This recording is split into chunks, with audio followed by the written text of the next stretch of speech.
Jack Moore pushed his cleaning cart down the gleaming corridor of Galactic Alliance headquarters.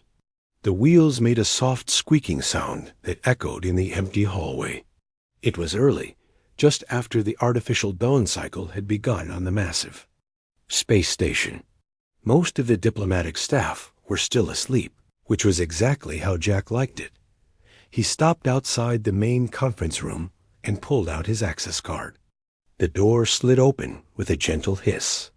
Jack entered the room where, just hours before, representatives from 27 alien civilizations had debated trade routes and security protocols. Now it was empty, except for the remnants of their meeting discarded. Data tablets, half-empty drink containers, and the lingering scent of various alien species. Jack worked methodically, starting from the far corner and moving toward the door. He emptied trash receptacles, wiped down surfaces, and vacuumed the plush carpet designed to accommodate the varied appendages of the Alliance species. As he cleaned, he listened to the recording of yesterday's language lessons. Today was Zelthari, a particularly difficult language with 14 vowel sounds that human vocal cords could barely reproduce. Third diplomatic greeting form, said the recording, to be used when addressing a Zelthari of equal or lesser rank. Jack repeated the phrase as he sprayed cleaner on the conference table. His pronunciation wasn't perfect, but it was getting better. Not that anyone would notice or care if they did. He was just the human janitor, after all. Humans were relatively new to the Galactic Alliance. Earth had been invited to join only 30 years ago, after humans developed faster than light. Travel. Most species viewed humans as primitive but harmless. Good enough for basic jobs that required physical labor, but not sophisticated enough for important positions. This suited Jack just fine at 45. His weathered face and graying hair made him look like exactly what his credentials claimed. A former maintenance worker from Earth's orbital platforms who had taken a job off-world for better pay. No one questioned why a human would take a janitorial position on a station filled with beings who saw him as little more than a trained animal.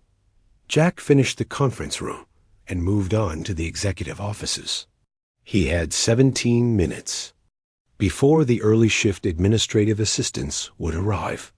Plenty of time to clean and listen to the conversations recorded by the nearly invisible devices hidden in his cart. The door to Ambassador Krell's office opened with his maintenance. Code. The ambassador, a towering draconian with iridescent scales and an impressive diplomatic record, had hosted a private meeting last night. Jack had watched through the security feeds as 3 representatives from the Outer Rim territories had entered after hours. Jack cleaned carefully around the ambassador's desk, taking extra time to polish the surface. His fingers brushed over a small indent near the communication panel. He pressed slightly, and a holographic display flickered briefly before he deactivated it. Enough to confirm his suspicions. The Outer Rim territories were planning something, and Ambassador Krell was involved. Jack made a mental note to include this in his weekly report. He was polishing the large viewport that looked out over the docking bays when he heard footsteps approaching. Jack didn't change his rhythm or look up. Years of training had taught him that the best way to remain invisible was to appear completely absorbed in menial work. The footsteps stopped at the doorway. Jack could see the reflection in the viewport, a tall, slender figure with the characteristic blue skin of the Valarine species. Commander Nyx Valarine, recently appointed head of Alliance Intelligence. She was earlier than usual. "Continue your work," she said, her voice carrying the musical quality typical of her species. Jack nodded respectfully without making eye contact. "Yes, Commander. I'll be finished shortly." Commander Valarine moved to the ambassador's desk and activated the computer terminal. Jack continued polishing, working his way around the viewport. He stretched to reach the top corner, and his uniform sleeve rode up slightly, exposing his forearm. In the reflection, He saw Commander Valerian's eyes flick toward him, then narrow. Her attention had caught on something. Jack knew immediately. What she had seen, the faded blue mark on his skin. The tattoo he had kept carefully hidden for 3 years. Jack casually adjusted his sleeve and continued working, but he could feel the commander's gaze still on him. The comfortable invisibility he had cultivated was suddenly compromised. "How long have you worked on the station?" Commander Valerian asked, her tone casual, but her attention anything but. 3 years, Commander," Jack replied, keeping his voice respectfully neutral. "And before that? Maintenance on Earth's orbital platforms." 13 years. Commander Valerian made a non-committal sound and returned her attention to the terminal. But Jack knew something had changed. In the 3 years he had worked on the Thon station, no one had ever asked about his background. No one had cared enough to notice anything about him. Jack finished cleaning and pushed his cart toward the door. "Will there be anything else, Commander?" "No," she said, then added, "What is your name?" "Jack Moore, Commander." "Thank you, Jack Moore." Jack nodded and left the office, keeping his pace steady and his expression blank. As the door closed behind him, he allowed himself a small frown. Commander Valerian had noticed him.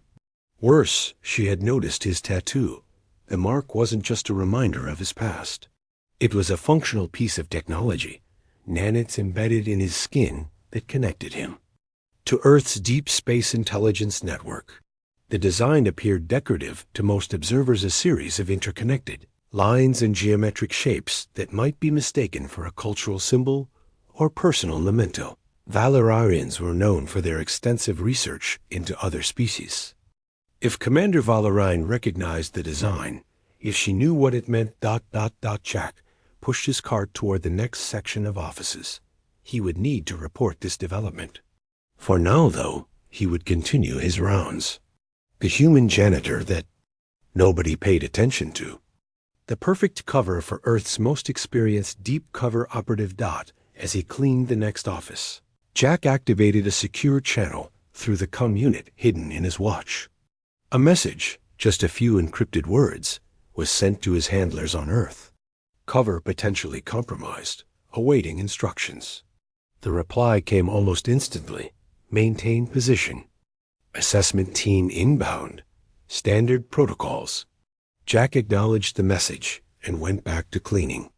Nothing in his expression or movements betrayed the sudden tension he felt. To anyone watching, he was just the human janitor doing his job, with quiet efficiency. But as he moved through his familiar routine, Jack's mind was racing. After 3 years of perfect anonymity, someone had finally noticed him. And of all the beings on the station, it had to be the new head of Alliance Intelligence. Jack Moore knew his peaceful days of being invisible were coming to an end.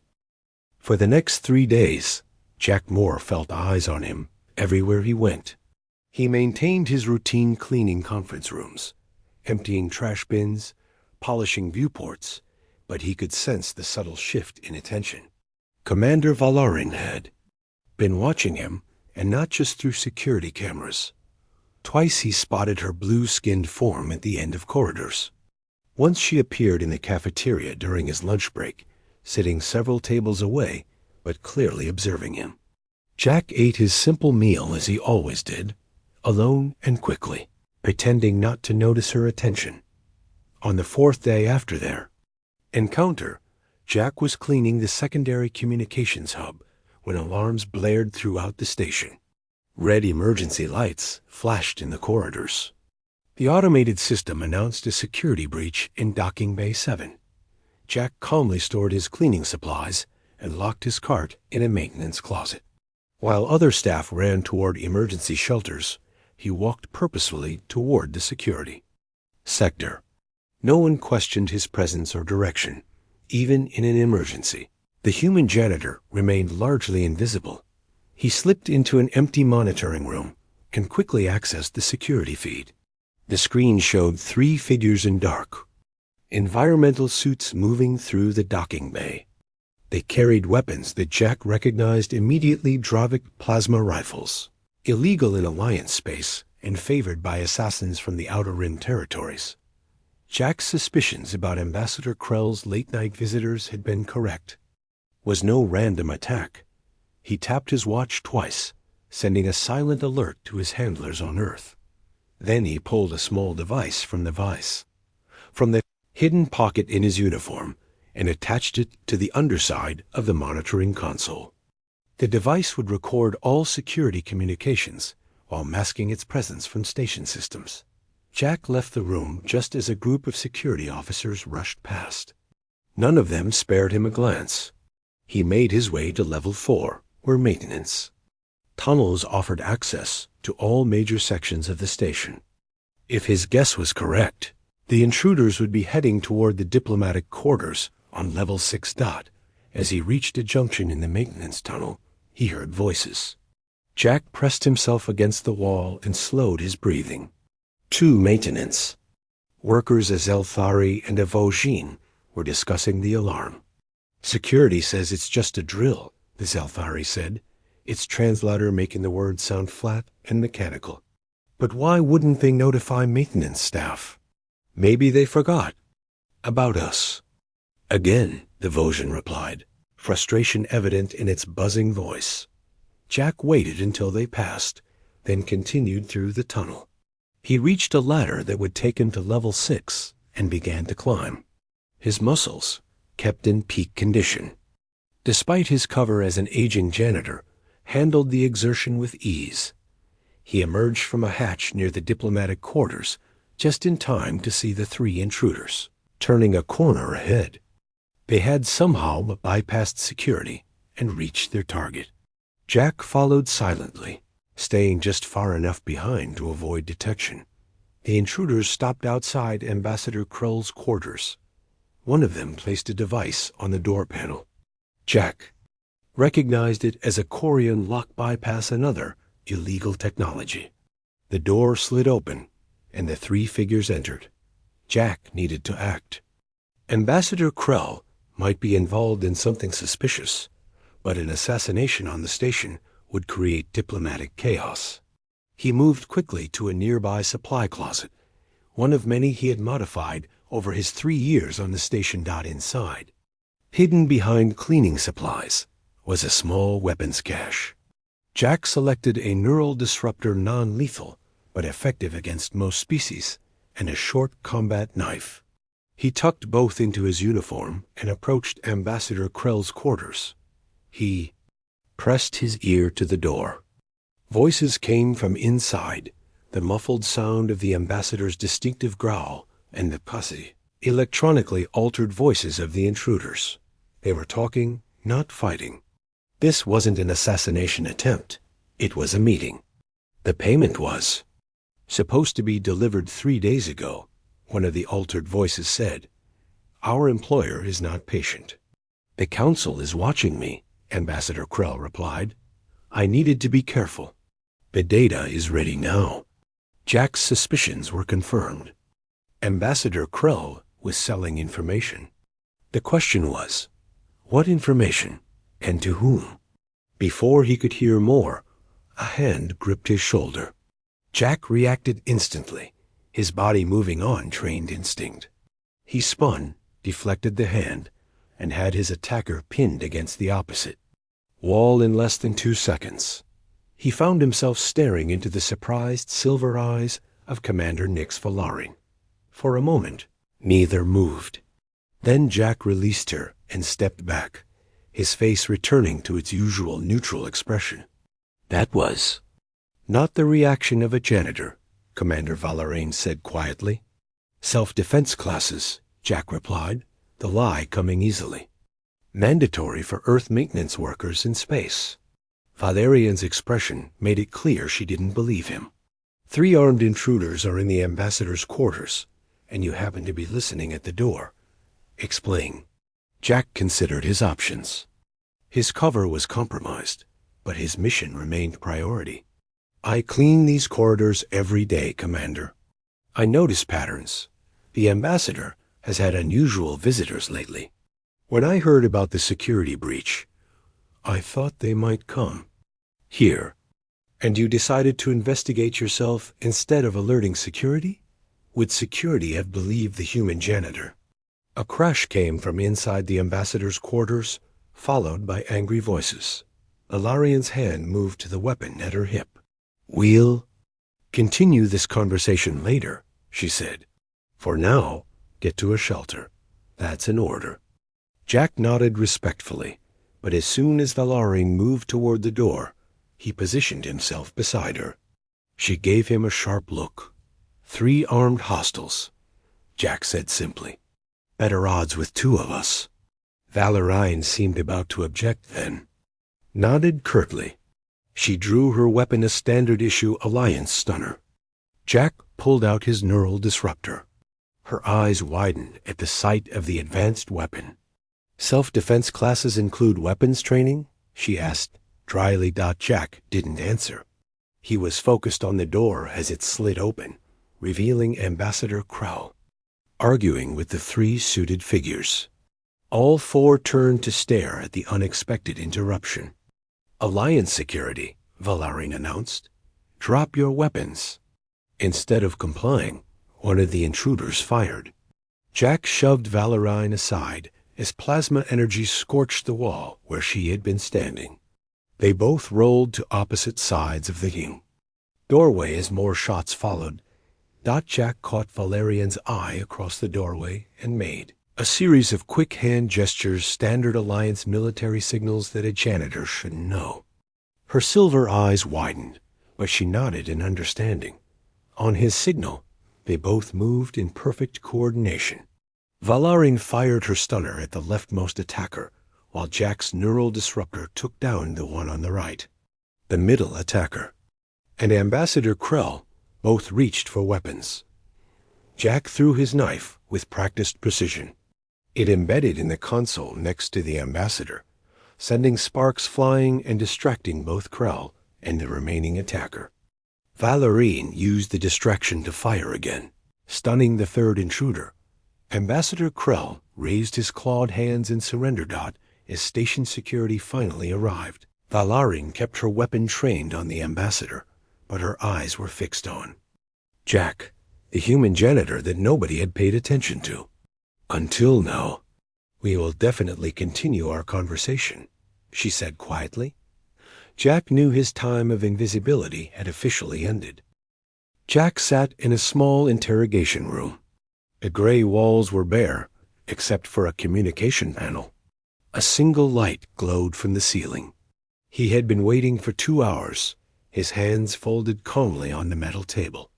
They had not restrained him, which was either a sign of respect or overconfidence. The door slid open, and Commander Valarian entered. She carried a data tablet and wore the formal uniform of Alliance intelligence. Her blue skin seemed darker in the harsh light of the interrogation room. "Jack Moore," she said, taking the seat across from him. "Or should I call you by another name?" Jack kept his expression neutral. "Jack Moore is fine, Commander." Valarian placed the tablet on the table between them. "Your employment records say you worked maintenance on Earth's orbital platforms for 13 years before coming here. Interesting. Career change. The pay is better off-world," Jack said with a small shrug. "I'm sure it is." Valarian's silver eyes studied him carefully. "You took down an armed Dravik assassin with a neural disruptor that isn't available to civilians. You threw a knife with military precision. You used Alliance Special Forces hand signals." She leaned forward. "You're not a janitor." Jack said, "Nothing." Valarian touched the tablet, and a holographic image appeared above it, a close-up of Jack's forearm showing his tattoo. "This mark is interesting. I've been researching human military insignia. Nothing matches this exactly, but there are similarities to symbols used by Earth's special operations units." Jack remained silent, but he was calculating options. His cover was blown. Protocol dictated he should deny everything and wait for extraction. But the situation on the station had changed. Ambassador Krell's betrayal suggested a larger threat, one that might warrant a change in approach. Ambassador Krell has been selling classified information, Valarian continued when Jack didn't respond.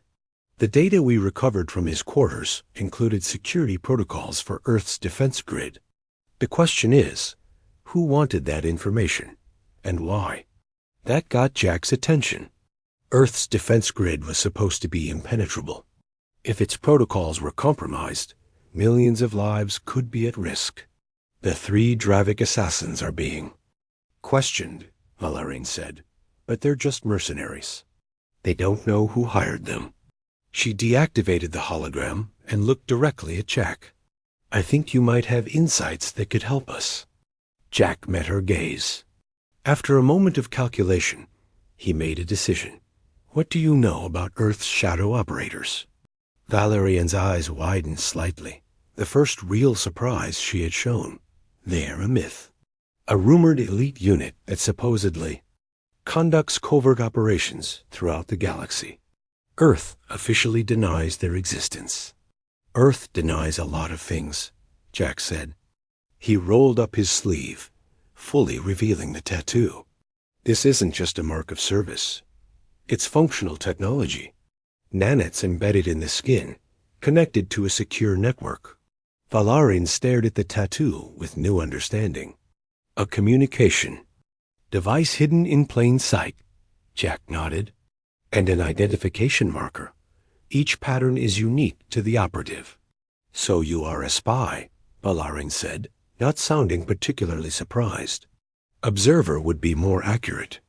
My job was to watch, listen, and report. Nothing more. Until now. Valarian leaned back in her chair. Why tell me this? Surely your protocols don't include revealing yourself to Alliance intelligence. They don't, Jack admitted. But if someone is targeting Earth's defense systems, the situation has escalated beyond my standard mission parameters. Before Valarian could respond, the station's alarms blared again. Red emergency lights flashed, and a computerized voice announced, Alert! Unknown vessels approaching. Defensive protocols engaged. All personnel to emergency stations. Valarian stood quickly and activated the communication panel. Command Center, report. A voice replied through static. 5 unidentified ships just dropped out of hyperspace. They're not responding to hails. Defense shields are at maximum. I'm on my way, Valarian said. She looked at Jack. This conversation isn't over. Jack stood. I should return to my quarters. Valarian gave him a skeptical look. To get more hidden weapons? To access my secure communication channel. I need to contact my handlers. For a moment, Valarian seemed to debate with herself. Then she made a decision. Come with me to the command center. If this attack is related to the stolen defense protocols, we need your expertise now. Jack followed her through corridors filled with rushing personnel. Emergency lights cast everything in a red glow. No one questioned why the human janitor was with the head of Alliance intelligence. In a crisis, most beings saw only the uniform, not the person wearing it. They entered the command center, a large circular room filled with monitoring stations. A massive view screen dominated one wall, showing the 5 approaching ships. They were sleek, black vessels with no identifying markings. Status report, Valarian demanded as she strode to the central platform. Admiral Loretta Hayes, the station commander, turned to them. She was an older human woman with short gray hair and a stern expression. Her eyes widened slightly when she saw Jack. Why is maintenance staff in the command center? She asked. He's with me, Valarian said simply. The ship's admiral? Admiral Hayes gave Jack another questioning look before returning her attention to the crisis. They've taken up positions around the station. No weapons fired yet, but they're scanning us intensively. We've tried all standard greeting protocols. No response. Jack studied the ships on the view screen. The design was familiar. He had seen similar vessels in classified briefings. Corian stealth cruisers, he said quietly. All eyes in the command center turned to him. How would a janitor know that? Admiral Hayes asked sharply. Valarin stepped forward. Admiral, we have a situation that requires discretion. Mr. Moore has information relevant to our current crisis. Jack moved to a nearby console and pointed to a specific energy reading. These emission patterns are distinctive. Corian vessels use a unique propulsion system that leaves this signature. They're rarely seen outside the outer rim. Admiral Hayes looked from Jack to Valarin. Commander, explain. Before Valarin could answer, the view screen flickered. The image of the ships disappeared, replaced by a face.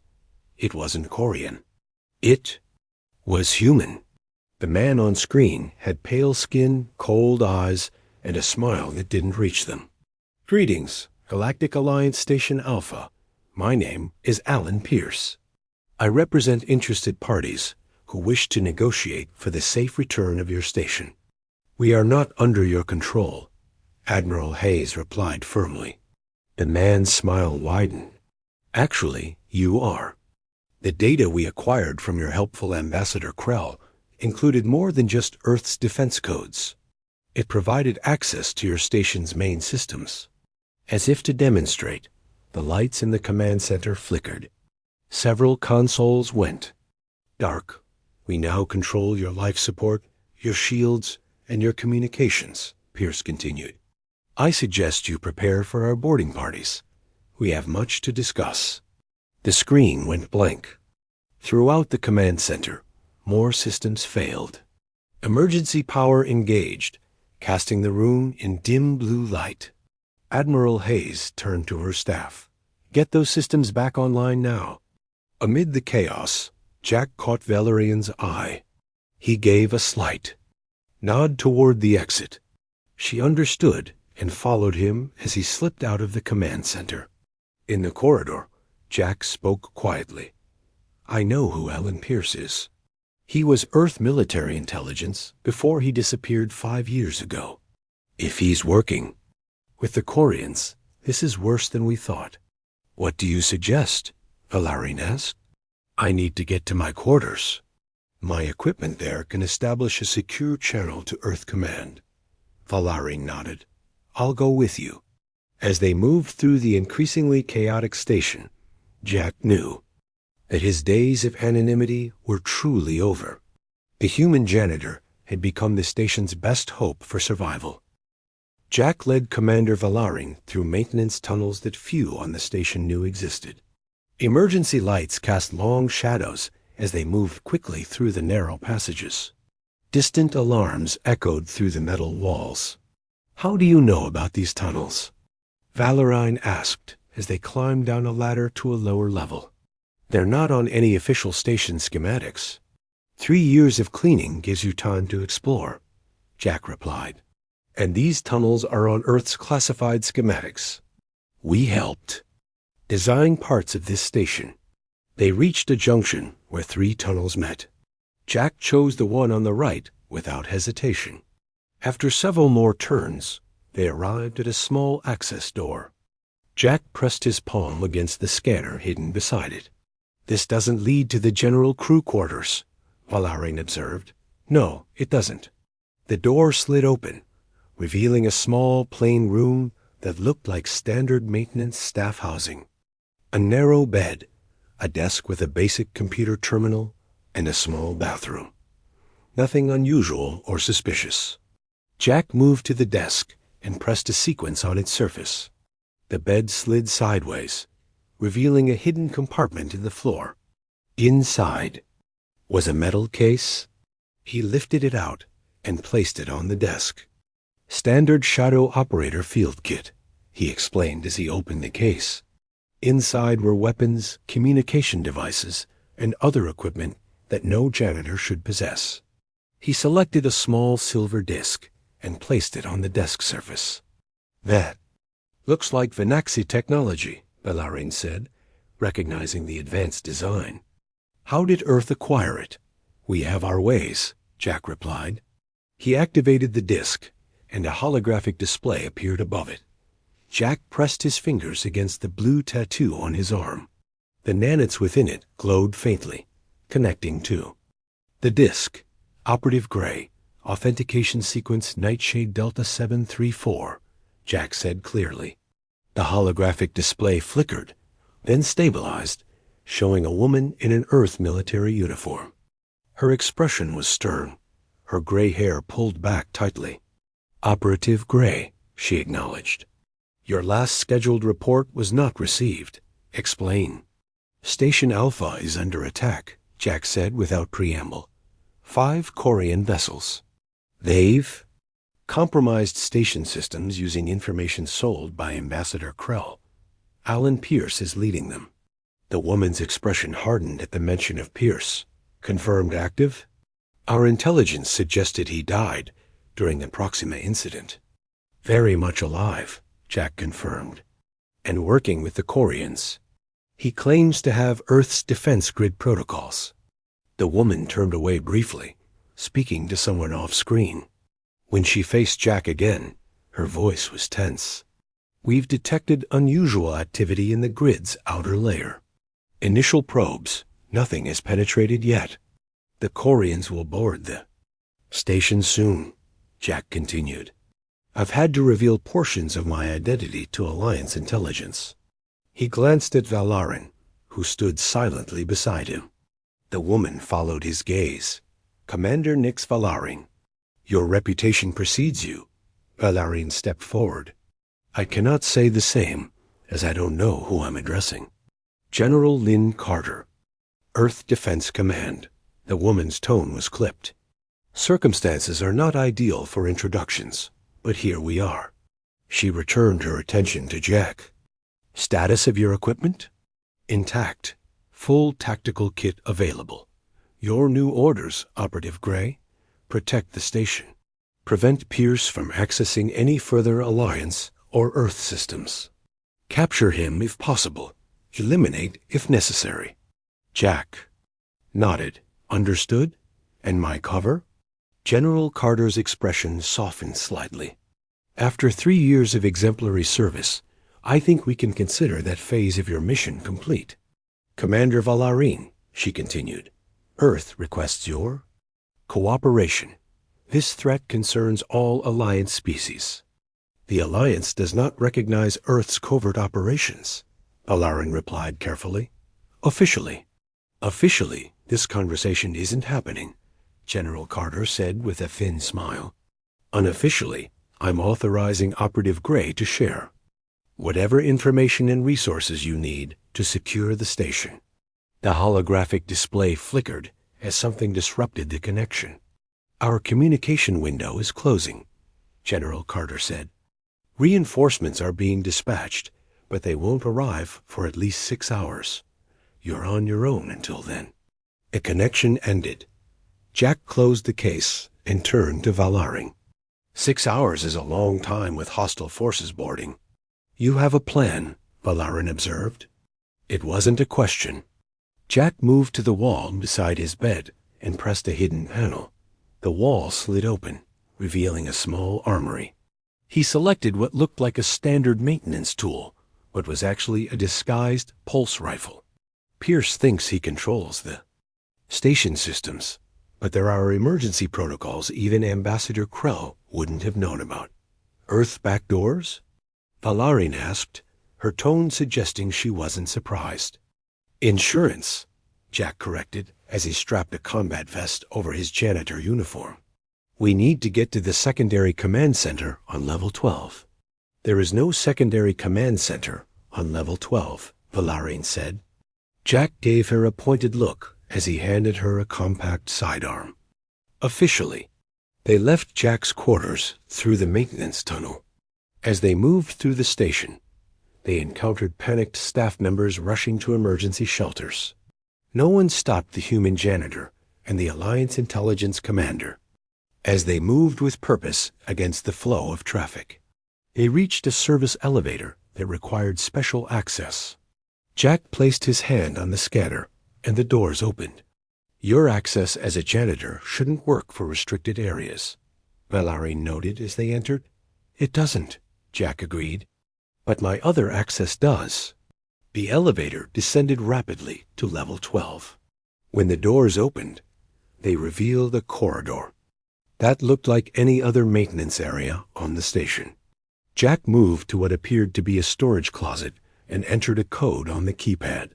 The door opened to reveal not a closet, but a fully equipped command center smaller than the main.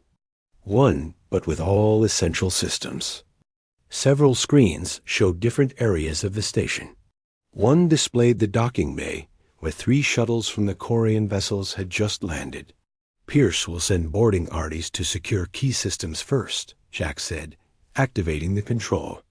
Panels, life support, communications, weapons. How do we stop them? Valerian asked, watching the screens as armed figures in environmental suits exited the shuttles. We don't, Jack said. Not directly. We're outnumbered. But we can slow them down and protect the critical systems until reinforcements arrive. He accessed a secure terminal and began typing rapidly.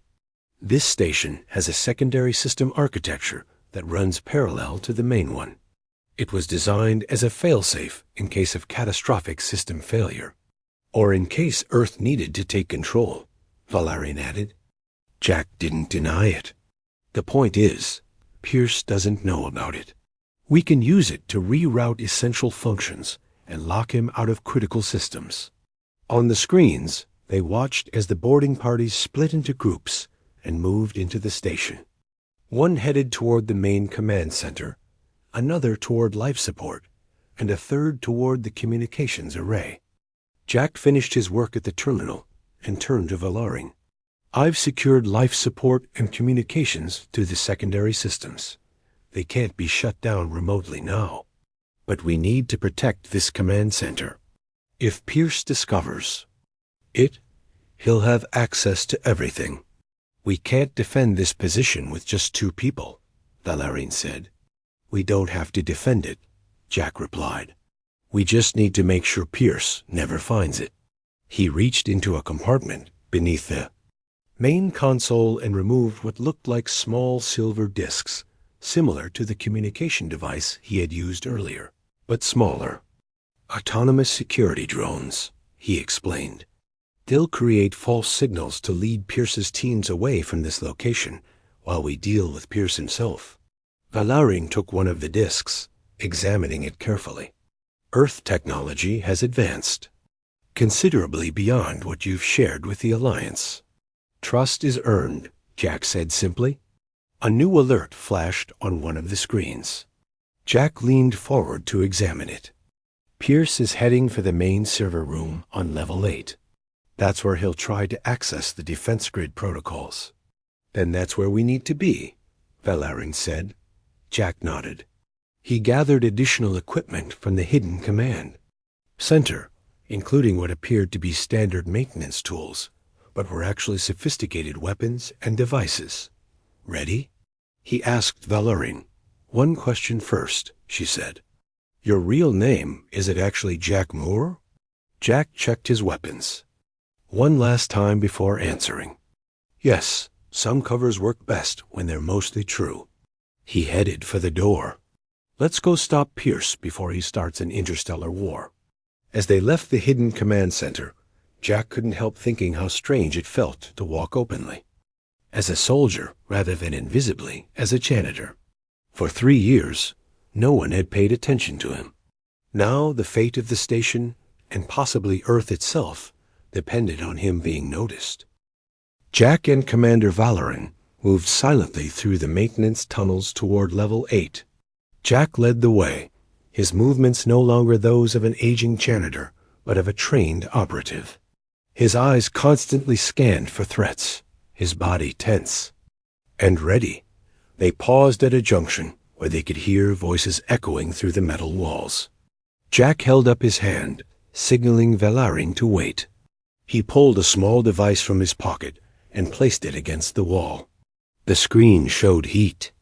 Signatures of 4 armed figures on the other side. Korean boarding party, Jack whispered.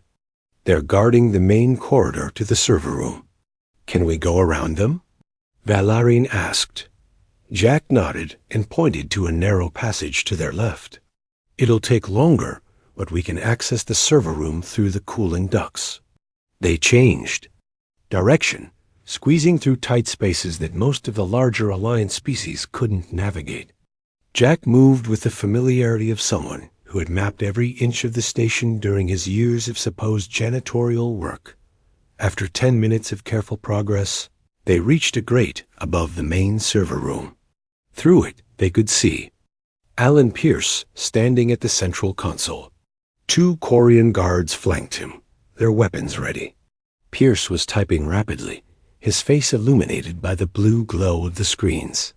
"He's trying to bypass the security protocols," Jack whispered. "Once he's in, he'll have access to Earth's defense grid. How do we stop him?" Valérine asked. Jack removed the grate silently and studied the room layout. "I'll create a distraction. You circle around and approach from the main door. When the guards are focused on me, take them down." Before Valérine could respond, Jack dropped soundlessly from the ceiling duct. He landed behind a server bank, out of sight of Pierce and his guards. From his pocket, he took what looked like a small maintenance tool, but was actually a sonic disruptor. He activated it and rolled it toward the far side of the room. The device emitted a high-pitched whine. The Quarian guards immediately turned toward the sound, their weapons raised.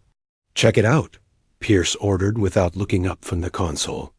One guard moved toward the sound, while the other remained by Pierce. Jack waited until the first guard was close, then emerged from his hiding place. The guard barely had time to register surprise before Jack struck, disabling him with a precise blow to a pressure point on the Quarian's neck. The second guard spotted the movement and fired. Jack dove behind a server bank as energy blasts hit the wall behind him. The distraction worked. The guard's attention was fully on Jack, giving Valérine the opportunity to enter through the main door. Her stunner took down the second guard before he could turn. Pierce spun around, drawing a weapon of his own. "Ah, the infamous Jack Moore," he said with a cold smile. "Or should I call you Operative Gray? Your reputation in the Shadow Operators was legendary." "Step away from the console, Pierce," Jack said, his own weapon aimed steadily. "You're too late," Pierce replied. "I've already accessed the first layer of Earth's defense grid. In 2 minutes, I'll have complete control, and the Quarians will have the ability to bypass every Earth defense system." "Why?" Jack asked, keeping his weapon trained on Pierce. "You were Earth intelligence. What could the Quarians offer to make you betray your own people?" Pierce's smile widened. "Power. Position. The Quarians understand the concept of appropriate reward. Earth buried me in classified operations, then tried to erase me when I knew too much." His fingers continued to move on a secondary input panel as he spoke. Jack noticed the movement. "Commander, he's still inputting code." Valérine fired her stunner, but Pierce ducked, the blast hitting the console behind him. Sparks flew as systems shorted out. Pierce returned fire, forcing both Jack and Valérine to take cover. "You can't stop this," Pierce called out. "The Quarians are the future. Earth is just one insignificant planet, but the Quarians control dozens of systems beyond the outer rim." Jack moved between server banks, working his way closer to Pierce. "If Earth is so insignificant, why do they want our defense codes?" Pierce laughed. "Because your shadow operators have been a thorn in their side for years. Hidden agents throughout the galaxy, watching, reporting, occasionally interfering. The Quarians want to eliminate the threat once and for all." Jack caught Valérine's eye across the room and signaled with a subtle hand gesture. She nodded in understanding. "The Alliance would never allow the destruction of Earth," Valérine said, drawing Pierce's attention. "It would mean war. The Alliance won't know who was responsible."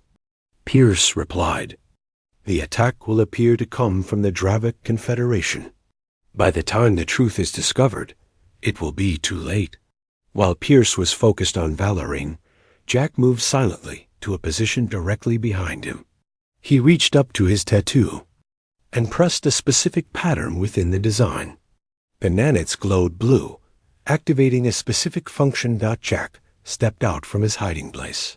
"Pierce," he called Dot when Pierce turned. Jack held up his arm, displaying the glowing tattoo. "Shadow. Protocol Omega." Pierce's eyes widened in recognition. "No." The tattoo pulsed with intense blue light. Every electronic system in the room flickered, including the console Pierce had been using. The screens went dark momentarily and rebooted. Pierce lunged for the console, but it was too late. "What did you do?" he demanded. "Emergency shutdown and security purge," Jack explained calmly. "Every Earth system you accessed has just been reset and isolated. You've lost, Pierce." With a cry of rage, Pierce raised his weapon and fired at Jack. Jack dove to the side, the energy blast grazing his shoulder. Before Pierce could fire again, Valerian's stunner hit him squarely in the chest. He collapsed to the floor, unconscious. Jack moved quickly to the console, checking the systems. The defense grid is secure. No data was transmitted to the Corian vessels. Valerian joined him at the console. "What was that protocol you activated?" "Last resort measure," Jack explained, wincing slightly from his injured shoulder. "The nanits in my tattoo can emit a specific energy signature that triggers security lockdowns in Earth systems. It also sends an emergency signal to all nearby shadow operators." As if on cue, the station's communication system activated. Voice announced. "Attention Corian vessels. This is Captain Ellis of the Earth vessel Horizon. Your ships are now surrounded. Power down your weapons and prepare to be boarded." Jack smiled. Reinforcements arrived earlier than expected. On the security screens, they could see the Corian boarding parties being rounded up by station security forces. Admiral Hayes appeared to have regained control of the command center. "It seems your career as a janitor is officially over," Valerian said. Jack looked down at his uniform, now torn and stained from the fight. "I'm going to miss the simplicity of it." "What happens now?" Valerian asked. "Will Earth admit to having covert operatives throughout Alliance space?" Jack shook his head. "Unlikely. But perhaps a more open cooperation between Earth and Alliance intelligence could be arranged." He looked at her. "Starting with us." Valerian considered this. "The Alliance Council will have questions about Earth's hidden technologies and operatives, and Earth will have questions about Alliance security that allowed an ambassador to sell classified information," Jack countered. "Perhaps we both have things to learn from each other." The station's emergency lights switched from red to normal illumination as systems were restored. In the distance, they could hear security teams securing the remaining intruders. Jack looked down at the unconscious form of Alan Pierce. He was right about one thing. The shadow operators had been watching and protecting Earth's interests for years, but he was wrong about why. Jack's expression softened slightly. It was never about power. It was about ensuring humanity's place in a galaxy that often underestimates us. "I don't think anyone will underestimate humans after today," Valerian said. 3 days later, Jack stood in Admiral Hayes' office. He wore a simple black uniform with no insignia, not Earth military nor station maintenance. "The Alliance Council has reviewed Commander Valerian's report," Admiral Hayes said. "They've agreed to classify most of the details about the incident. Officially, the station experienced a security breach that was handled by Alliance forces with assistance from Earth." "And unofficially?" Jack asked. "Unofficially, they're terrified that Earth has operatives hidden throughout Alliance space." Admiral Hayes, herself human, allowed a small smile. "It's not a bad thing for them to be a little uncertain about our capabilities. And my position here?" Your cover as a janitor is obviously compromised, Hayes said. Earth has requested you. Be assigned as their official liaison to Alliance intelligence. Commander Valarin has approved the appointment, Jack nodded. He would miss the anonymity of his former role, the freedom to observe unnoticed. But perhaps it was time for humans to step more visibly into galactic affairs, as he left the Admiral's office. He passed a maintenance worker cleaning the corridor. The Zelfari janitor barely glanced at him before returning to its work. Jack smiled to himself, noticing the small tattoo on the alien's wrist. Nobody paid attention to the janitors. And that was exactly why they were so valuable.